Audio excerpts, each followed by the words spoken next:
All right. Good morning, everybody. Live from Boston. How's everybody doing this morning? I'm going to give it another 1 minute, 60 seconds. Not 1 minute and 60 seconds, but I'll give it 60 seconds or 1 minute. Seconds. Yeah. Oh gosh. I'm going to let people roll in here. It's great to see so many familiar and new faces. I'm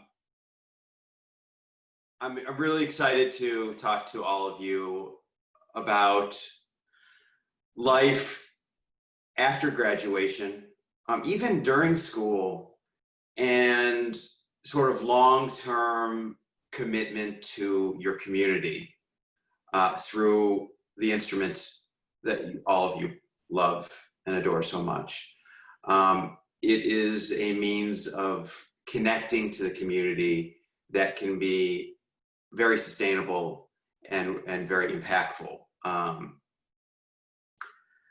Many of you, and I think I see people from, let's see, who do we got? It's Calvin, Javier. Okay, we've got, oh great, okay, so we've got people from all over the place. That's fantastic, I love this. So I think I'm gonna get going.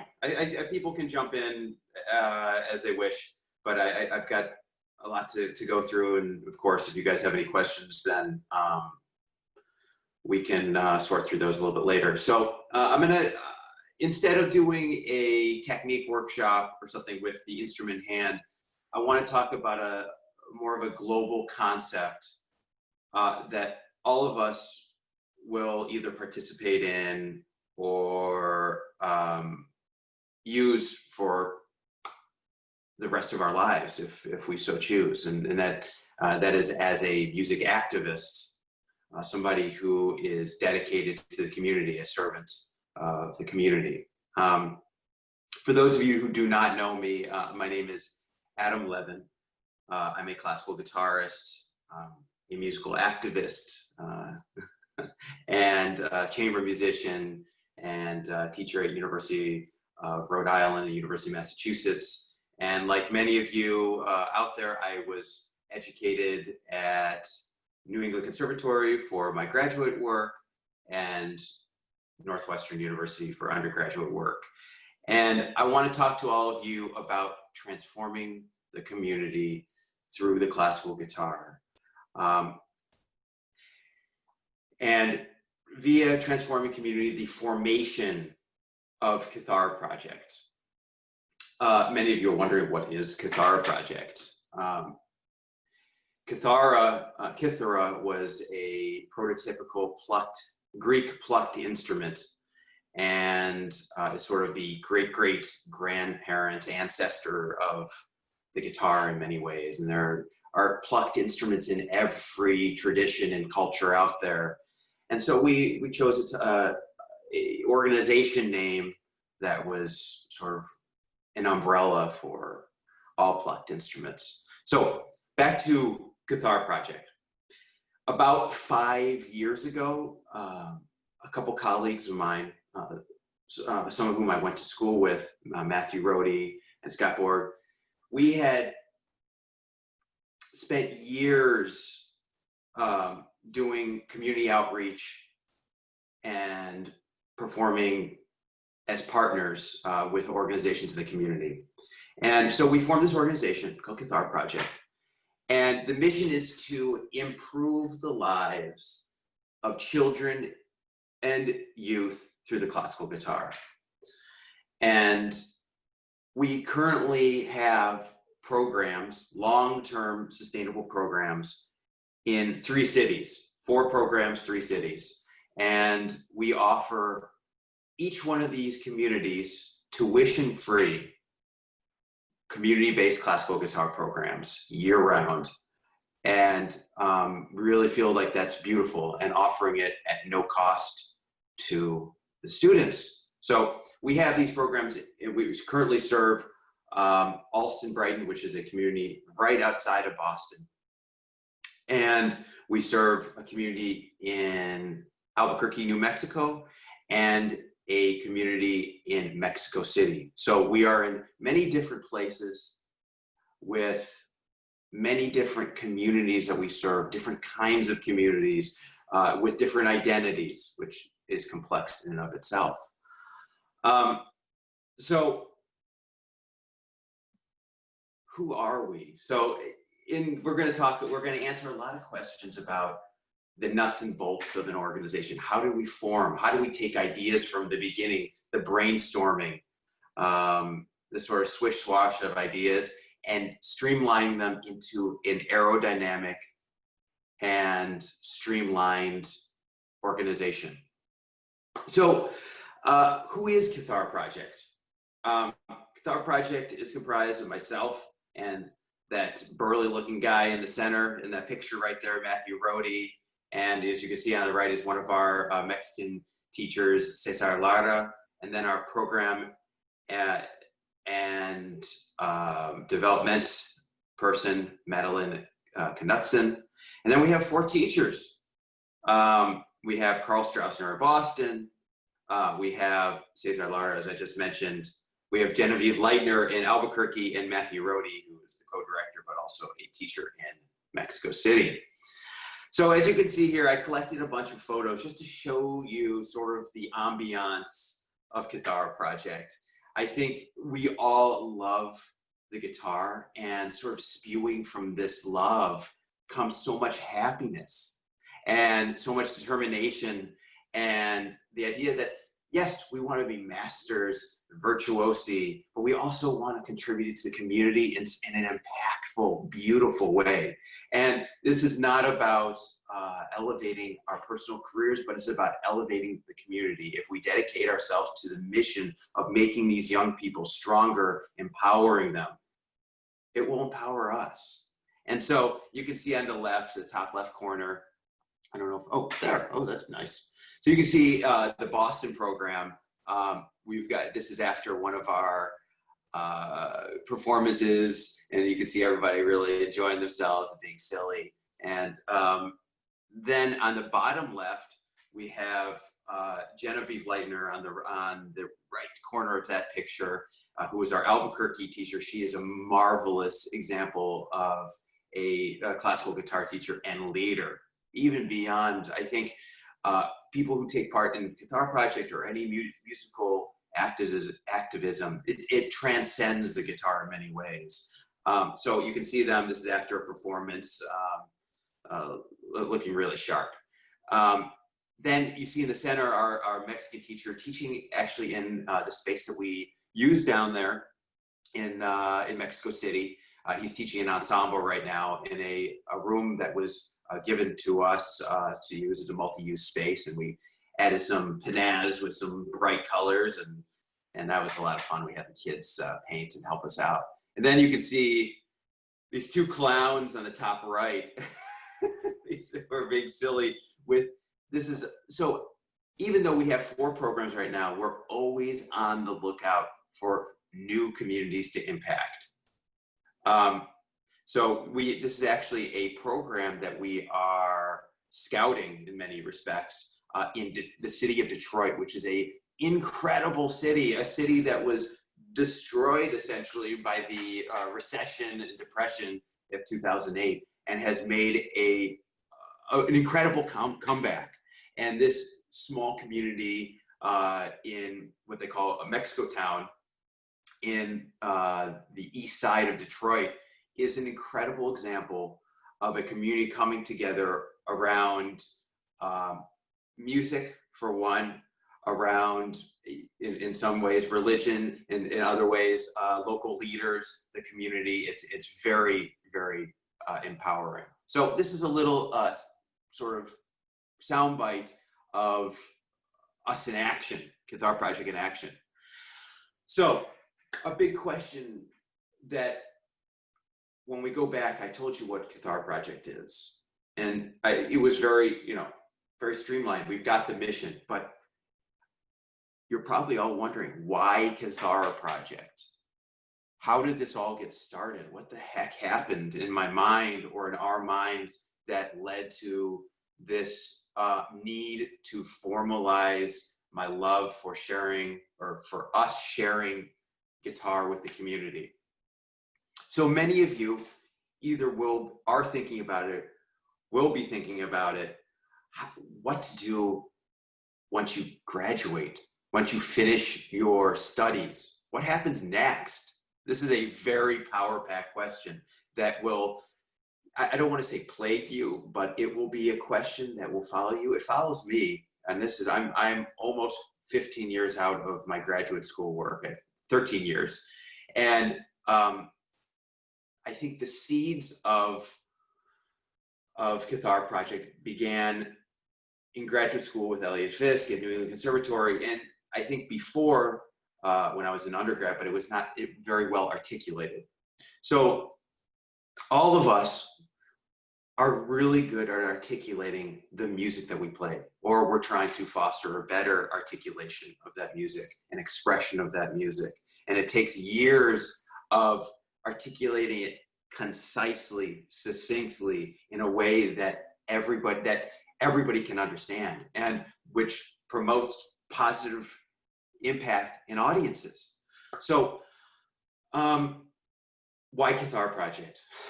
So when I sort of dig deep and think about why I did this and what it takes to make it as a classical guitarist, that is really difficult. I mean, we consider ourselves as soloists, as chamber musicians, as educators. And I think a fourth facet to that is being a music activist, is being a servant of the community. It's taking your love of the instrument and ensuring that the community can grow with you, and that there is a symbiotic relationship between the two. So I think to make it, I wanted to make a more durable foundation.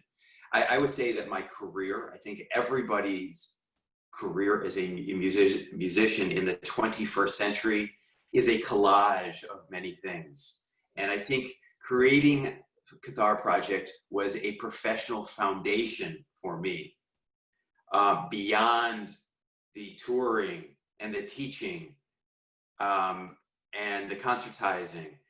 It's so much of this is a swirl, sometimes spontaneous, seemingly disorganized. But I thought that by putting down the stake in the ground with an organization would help ground me.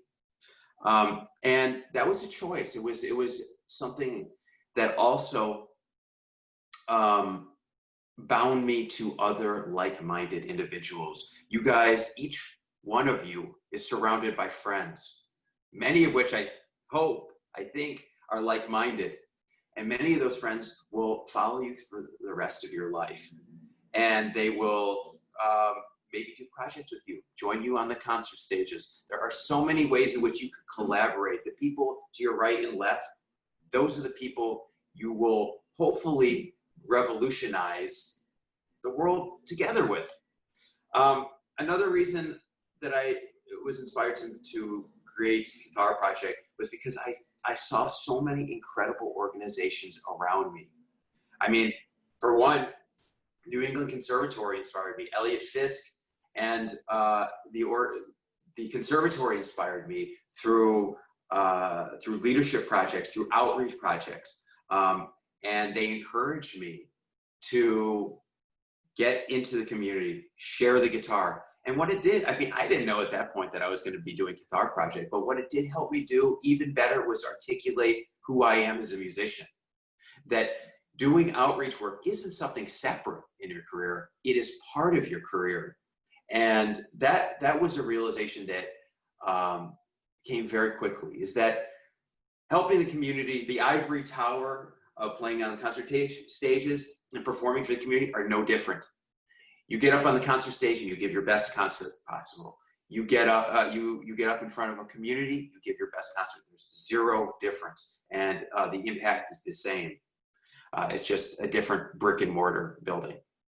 So I saw all these organizations, beautiful organizations: Boston Children's Choir, Dakota, which is a New York-based ensemble, Community Music Works in Providence, Austin Classical Guitar, Many of you know Matt Hensley. He's a real impactful leader, somebody who I look up to. And then I also realized that there is a great need in the community for this kind of work. There's actually a crisis in music education in the United States and abroad.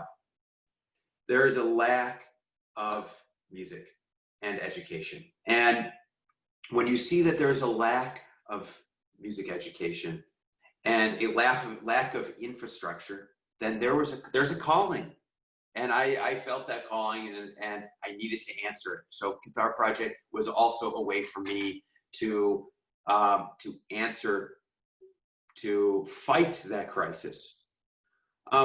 Another really cool thing that Kithara Project would do is create an economy for the ecosystem of guitar, to provide work for people like yourself that are just graduating, trying to find their way. And additionally, it's a wonderful think tank for pedagogical approaches to consider.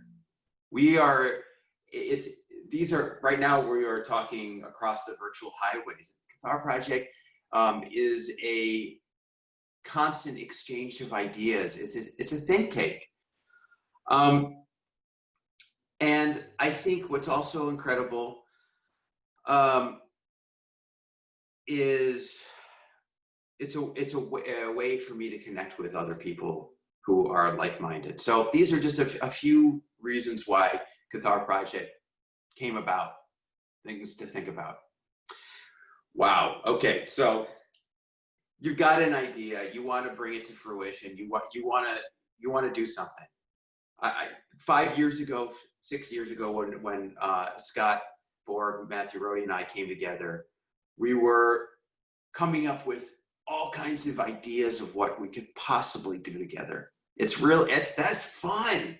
I mean, I think getting the drawing board out, getting the blackboard out, getting the chalkboard out, and putting your ideas down on paper or on the board, exchanging with friends.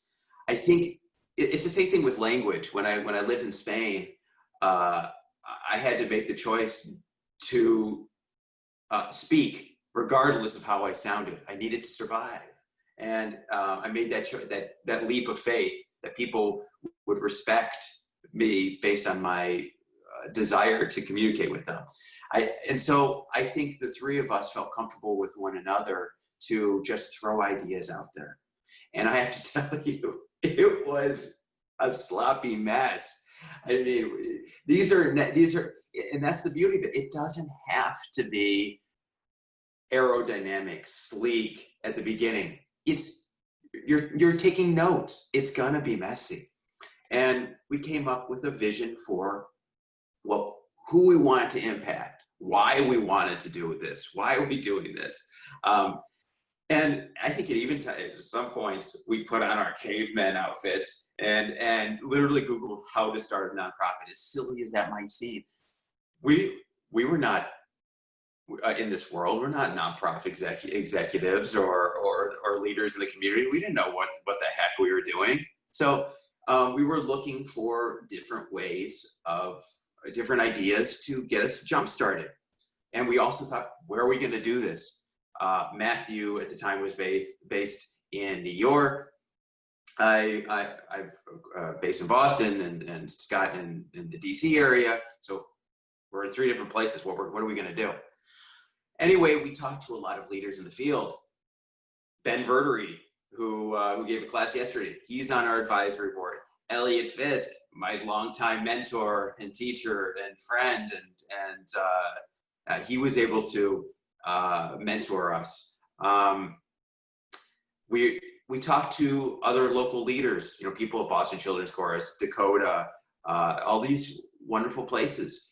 And then we began the process, the nuts and bolts of bringing to this organization together. And what does that entail?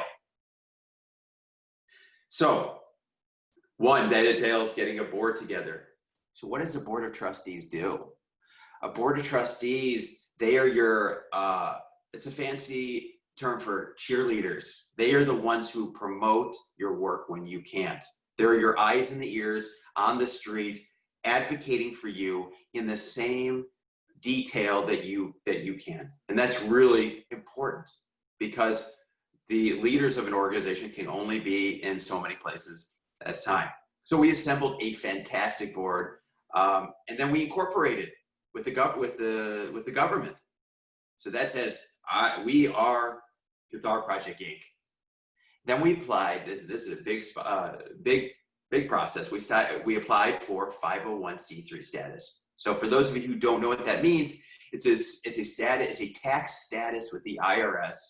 Ooh, that's very romantic. That allows us to ask for money, which is then tax deductible for the person who is donating. Sounds mundane, but actually a cornerstone of helping an organization survive. Very important. Then putting together a budget. Numbers. You can't run an organization, including Boston Guitar Fest, New England Conservatory. Any organization has a budget that enables them to offer programming to its students and constituency. And then articulating a mission. Without a mission, you are not an organization, period. You live and die by your mission, your organization's mission. And that is something that is the heartbeat of your organization and drives home the reason why you do what you do every single day. And then you outline programming. What are you going to offer this target population? And then you have to spread the word. You got to recruit, just like schools do. And then the ugly asking for money. Nobody taught myself or Matt or any of the organization leaders how to ask for money. And unfortunately, it is a necessary evil. It's not comfortable, but it's something that you have to do in this world. So that's a little bit about the nuts and bolts. And I can talk to any of you who are interested about more of who to talk to or the paperwork, the bureaucracy of how to start up an organization. But those are some of the things that we had to consider. And the budget was, just before I go to the next thing, the budget changes. You would be, this is crazy. So at the beginning with the budget, we literally had $1 million budgets. I think it was maybe $2 million budget at the beginning. We're gonna have programs in this city, that city. There's gonna be hundreds of thousands of dollars. Well, we quickly found out that there were not millions of dollars out there, and we had to fight for every cent and dollar that we were gonna earn in that first year. So we quickly had to register the realities of fundraising, which is no easy task. So what to do? Big questions. Once you form an organization and you've sort of conceptualized what the programming you're going to do, I'm going to present you with one of the major sort of conundrums, so to speak, that we had. Is there somebody? Oh, sorry. So conundrums, alternative ideas that we were considering while creating the organization. And one of them was, well, do we deliver programming that is short-term exposure music education? So teaching artistry is sort of teaching the nuts and bolts of music in a classroom session in 45 minutes, in 1 hour, taking concepts of music and delivering them, wham, bam, thank you, ma'am, super quickly, and then moving on to the next group. And so you've got that on one side, and then a competing side, alternative, long-term sustainable programming. So what is that? That's maybe impacting a smaller group of students, but impacting them more profoundly over a longer period of time. So at the beginning, the three leaders of the organization, we're both performers. We're on the road. We love playing. You know, that's That's also part of our heartbeat. We want to, you know, we're touring all the time.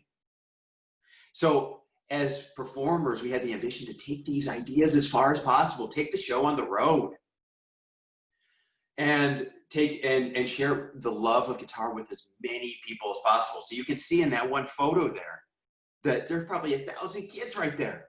And that was exhilarating at that moment when I was in Detroit, sharing in a 45-minute session, sharing the music with 1,000 kids. But one of the drawbacks of teaching artistry in these short-term exposure programs is that it's almost like a tease. It's like you say, look at the magic of music, but what then?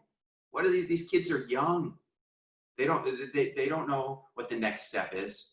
So in the end, after discussion with leaders and nonprofit executives and really digging deep into our soul, what was most important, we assessed both approaches and found that long-term sustainable programming for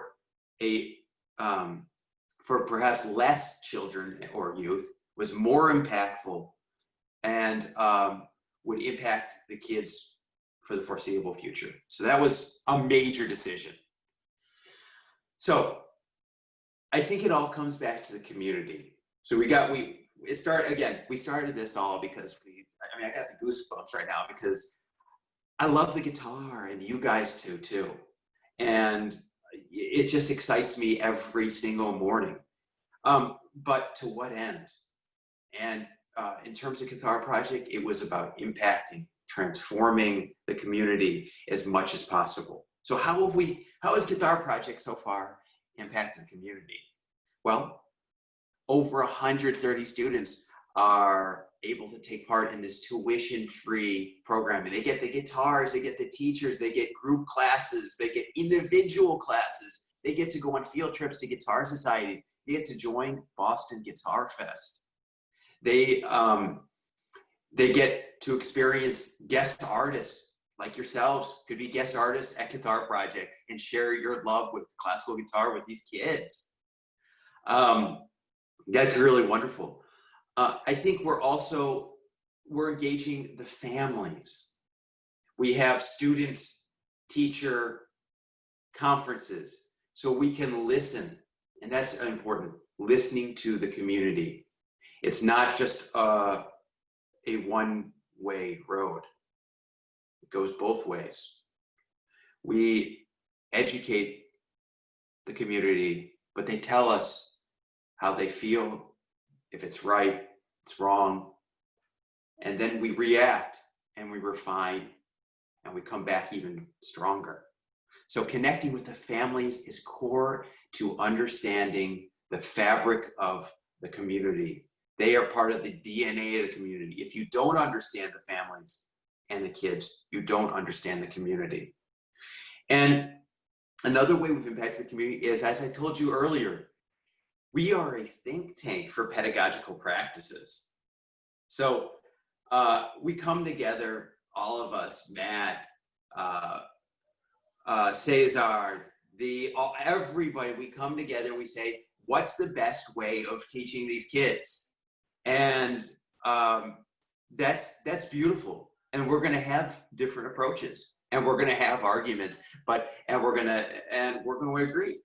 But the communication is key. So that's one way that we are impacting the community.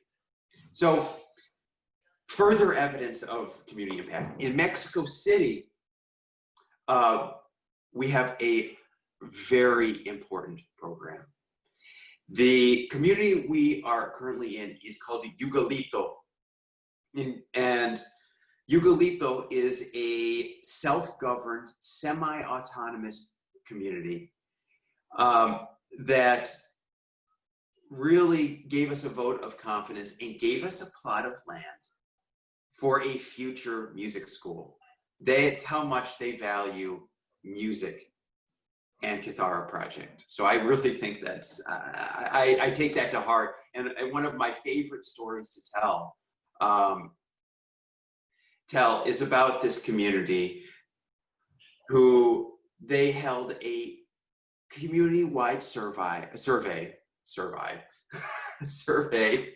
and asked all the community members what service they wanted to see in the community. They had the options of games, social service, health services, the whole gamut. And amidst all the choices, you know what they chose? Music. Music. And to me, that was a call again for action. And so Kithara Project jumped in again, and we answered that prayer.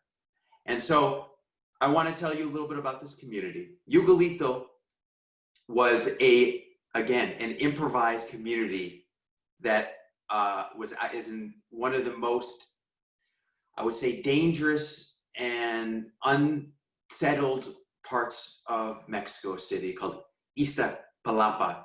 And this is a picture of the beginnings of Yugalito 12 years ago. And just to tell you how striking this community is, it was built on top of a former landfill. Yes, a former landfill.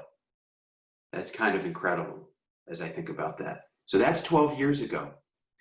Here is Yugalito today. As you can see, it is more established, it is stronger, and you can see one of the mountains behind the community, which is a coal mine.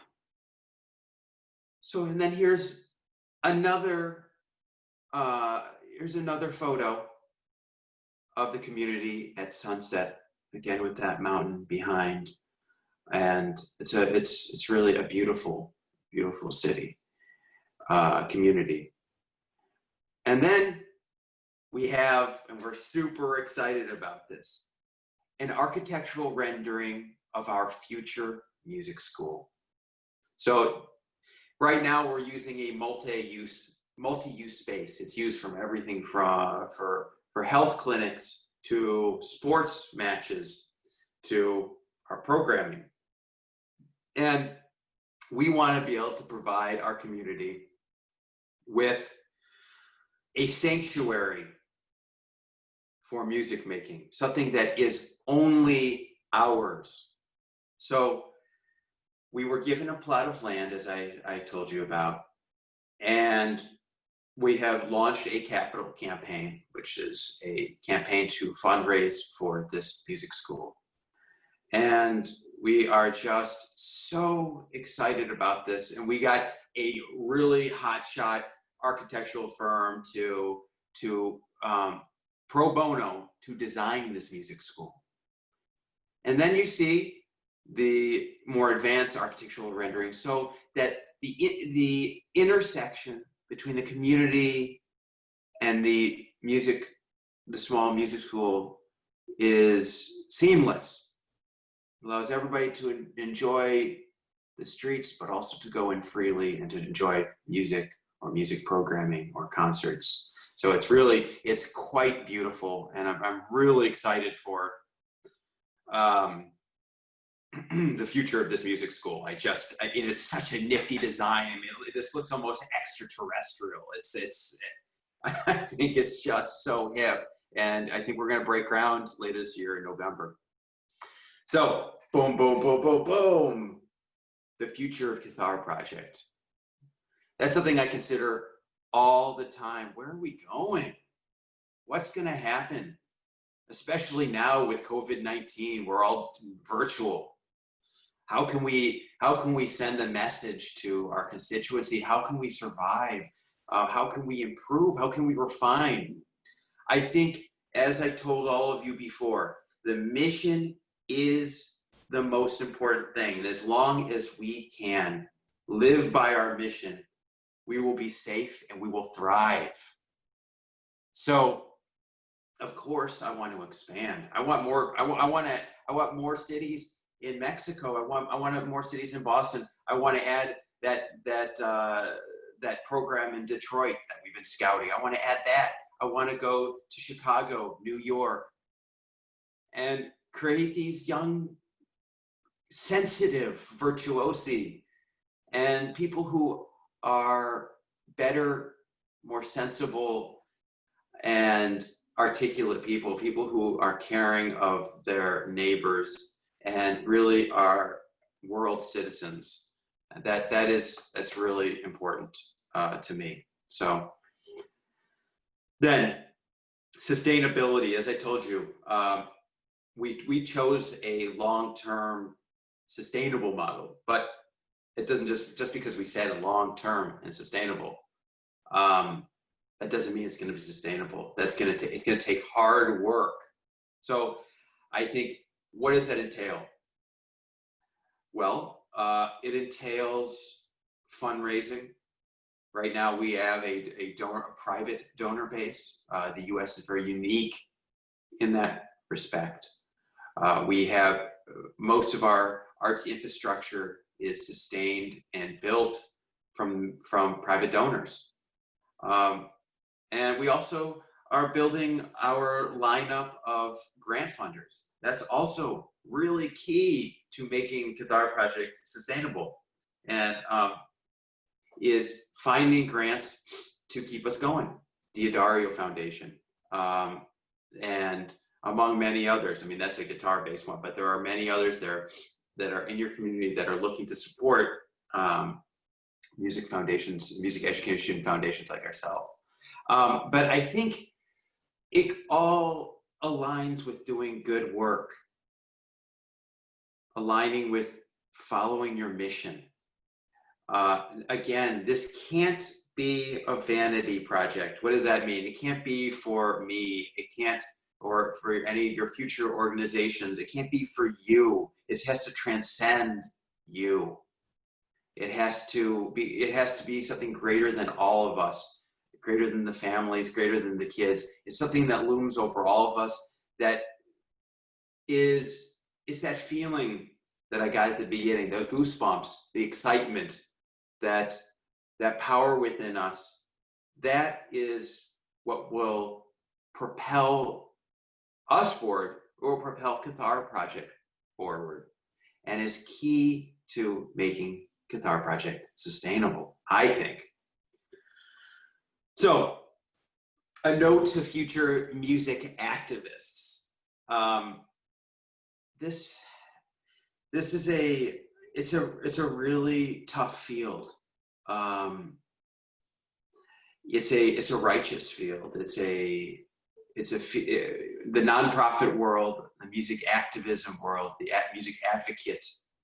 You are all music advocates because you are advocating yourself within the field of music, and you do that so very well. You articulate yourself through the guitar, and you are constantly refining it. I'm constantly refining it. It's something, even as I talk to you, I am realizing things that I could refine further, how to articulate it even clearer moving forward.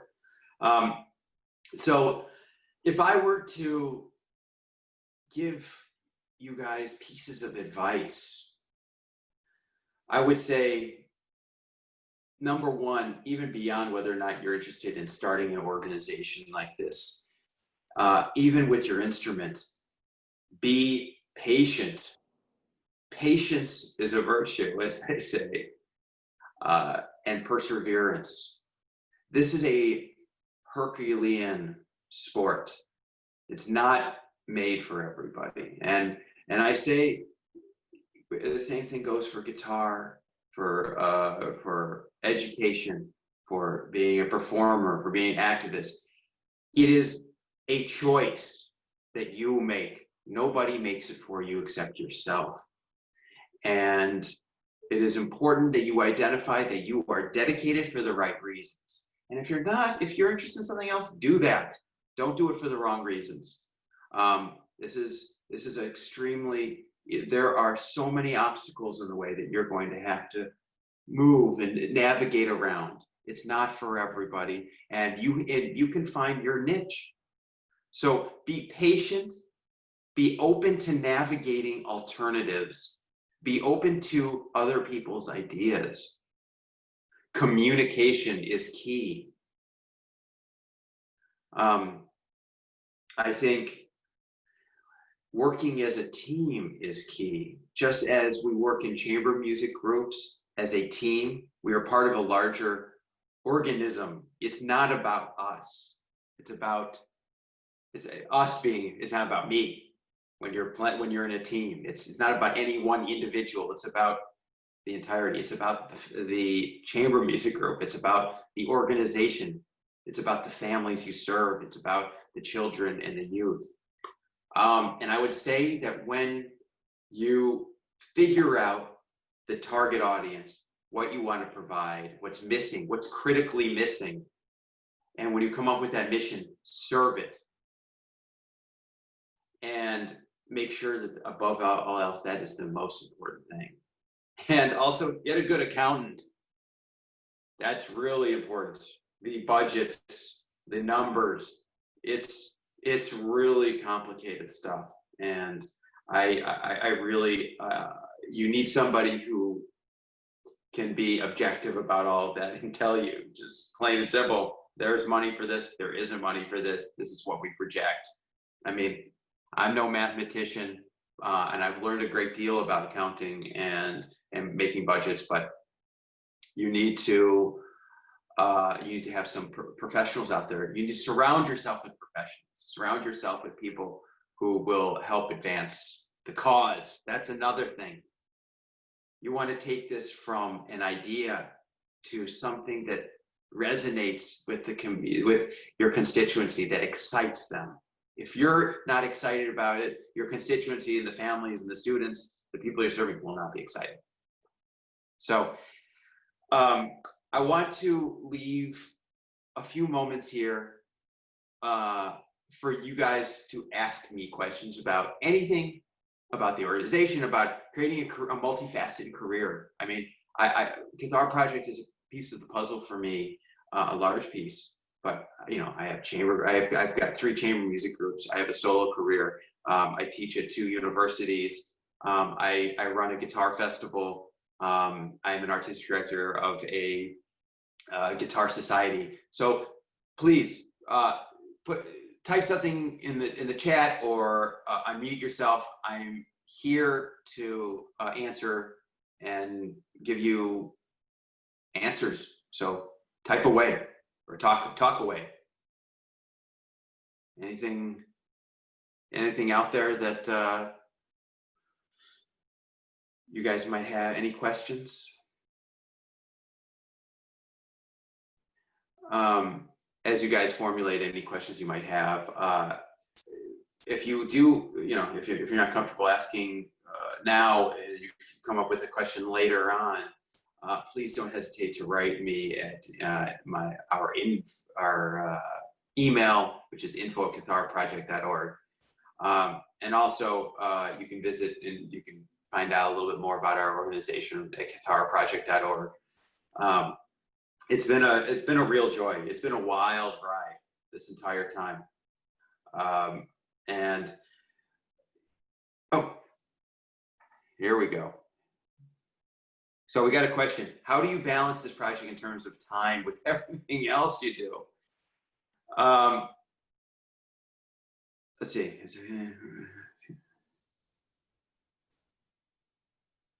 Okay, so I'm going to jump right in. So it is, and again, this is a choice.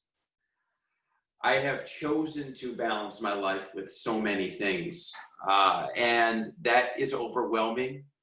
I am working around the clock, and it is extremely stressful. At one point, I did a sort of a chart of my hours working versus free hours, and I think I maybe had, you know, besides the maybe 7 hours that I get of sleep every night, I had maybe 4 to 6 hours a week of free.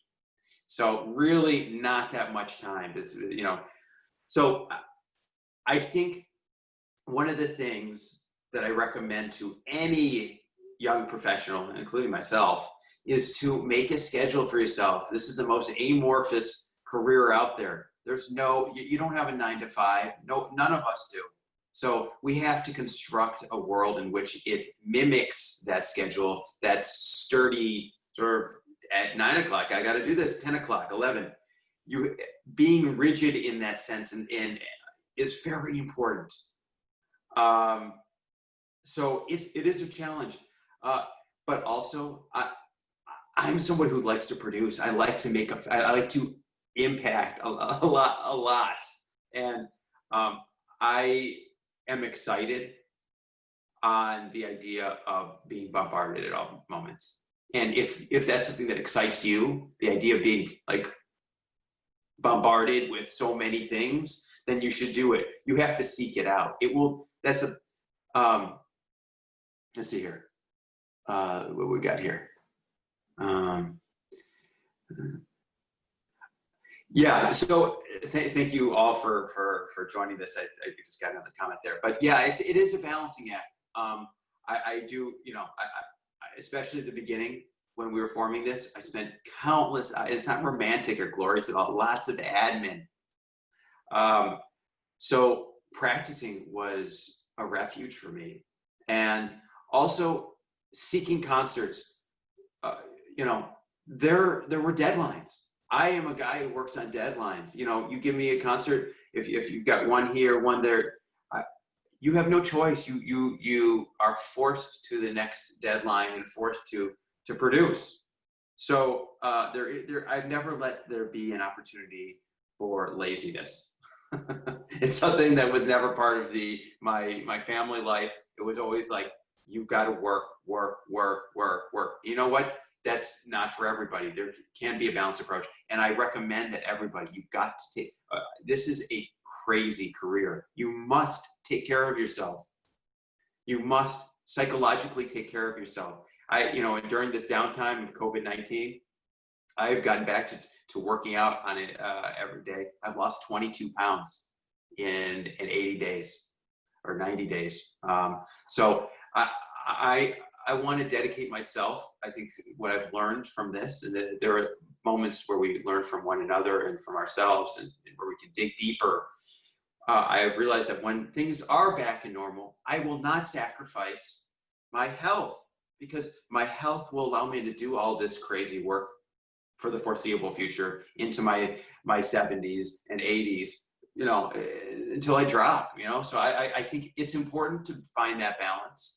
But it's important to know that you seek it out. The world doesn't seek it out for you. The world turns on your axis. And if you don't turn it, nobody will turn it for you. You've got to be, again, an advocate for yourself. I got one more, and then I think we got to go.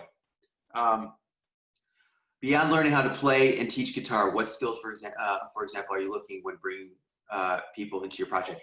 So so when getting other people involved in my project, so if you want to create your own program, we're looking for leadership, excitement. Okay, I got 1 minute, I got 60 seconds. So I think we're looking for people who are leaders, who are, I hope you have observed me being an excited person. We're looking for that in leadership, in teachers, in people around the country. If you want to start it, be bold, write us and talk about your ideas. We want people to have a clear idea, because we do. And we're thankful for your participation and open to new ideas. So thank you so much, everybody. This has been a pleasure. Again, please write me if you have any more ideas, brainstorming. I'm happy to help you. I'm here for all of you. Thank you so much, Boston Guitar Fest.